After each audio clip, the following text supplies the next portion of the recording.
Long term, just I am going to have the class on the modal verb, and I have already discussed several modal verbs in the previous parts of the videos. I told you that what are the characteristic features of the modal verbs, and in this part of the video we will discuss only must, and likewise we will just distribute all the modal verbs in different parts of the video, and we will just explain them one after one. Okay, तो इस part of video में केवल हम must को देखेंगे. ठीक है, देखते हैं मस्ट क्या होता है.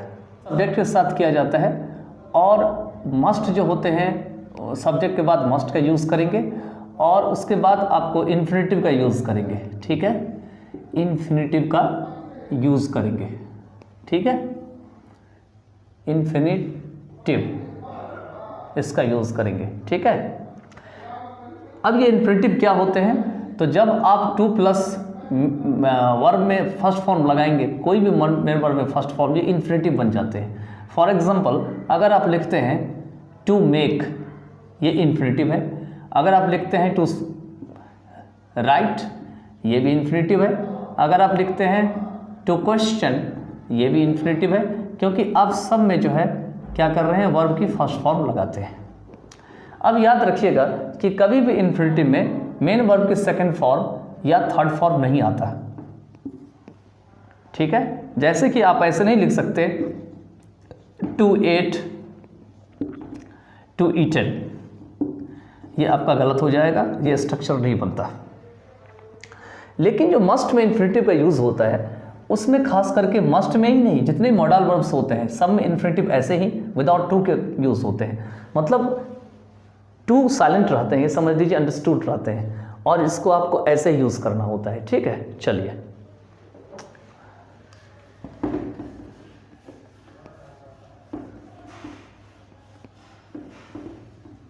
अब है कि मस्ट का यूज़ करते कहाँ हैं. तो देखिए, जब भी आपको बहुत ज़रूरी होता है, उसके बगैर काम नहीं बन सकता है, तब मस्ट का यूज़ किया जाता है. फॉर एग्जाम्पल अगर आप बोलते हैं कि I must go to hospital, इसका मतलब यहाँ पे ये हुआ कि कोई व्यक्ति हॉस्पिटल में बहुत ज़्यादा इमरजेंसी बीमार है, ये जो है हमारा कर्तव्य है, और ऐसा ज़रूरी है, अगर हो सकता है मेरे जाने से उनका जान बच जाए, तो इसी कारण से यहाँ पे लिखना चाहिए I must go to hospital.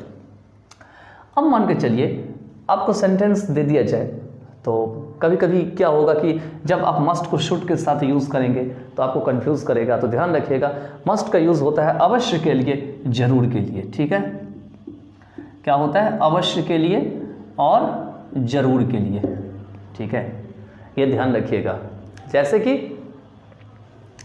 I must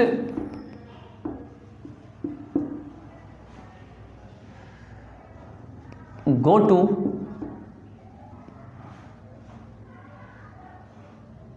save him, मुझे उसे बचाने के लिए ज़रूर जानी चाहिए. तो यहाँ पर मैं इस तरह से आप मस्ट का यूज़ कर सकते हैं. ठीक है, मतलब ज़रूर के अर्थ में होना चाहिए. For example I must tell him, मुझे उसे ज़रूर बताना चाहिए. I must speak to him, मुझे उसे ज़रूर बोलना चाहिए. तो इस तरह के सेंस में आप मस्ट का यूज़ करते हैं. बाकी जब आपको स्टोरी टाइप का एग्जाम में बना के दिया जाता है, तो आपको ऑटोमेटिक पता लग जाएगा कि मस्ट आएगा, शुड लगेगा या ऑट टू लगेगा. ये तो आप समझ लिए. अब देखिए और चीज़ें, और क्या है, मस्ट को कभी भी कॉन्ट्रैक्टेड फॉर्म में यूज़ नहीं किया जाता है. इस तरह से सब्जेक्ट के साथ, जैसे आप इस तरह से टी लगा करके या एस टी लगा करके, इस तरह से आप नहीं यूज़ करिएगा इसको. ठीक है, अब क्या मस्ट का यूज़ कॉन्ट्रैक्टिव में होता है? बिल्कुल होता है. देखिए, जब आप इसको निगेटिव में बनाइएगा, इंट्रोगेटिव में बनाइएगा, तब हो सकता है. जैसे कि मान के चलिए आप इसको ऐसे बनाइएगा, मस्ट यू गो देयर, क्या तुम्हें वहाँ जरूर जाना चाहिए?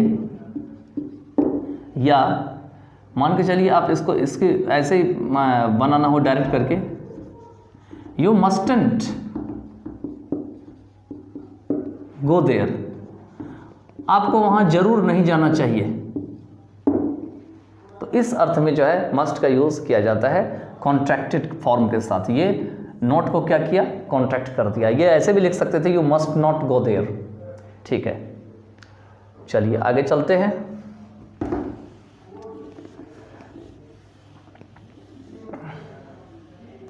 आगे जो है आप मस्ट का यूज़ जो है बी के साथ यूज़ कर सकते हैं मस्ट को, ठीक है।